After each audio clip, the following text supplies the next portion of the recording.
1978, there was a serial killer named Ted Bundy who went on a rampage in Florida at the University in Tallahassee, and he massacred 2 girls in a sorority house, and he went into another girl's room to kill her. He had the weapon, the blood from the other girls on his hand, on the knife. He barged into the room, and all of a sudden a mysterious force repelled him from the room, and the weapon was thrown out of his hand. Why? Well, the girl in that dorm that night had fallen asleep with a rosary in her hand.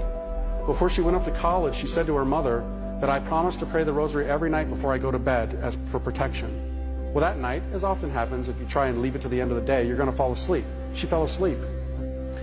When the cops came, they saw the girl in a basically catatonic state. She was like paralyzed with fear. She said she didn't want to talk to anybody but a priest. They got a priest, a Monsignor came, and she told the priest that what she had told her mother about making that promise. Years later, when Ted Bundy was on death row, he asked to speak to a priest. Guess which priest came?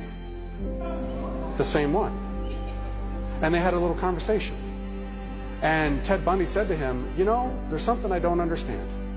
That last night, that was the last killing that he did.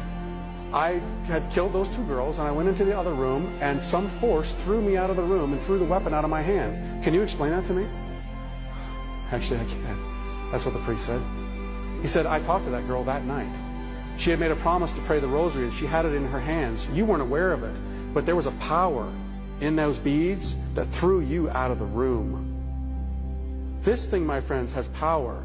Saints of old would simply lay it on people who were possessed, and demons would shriek out of them.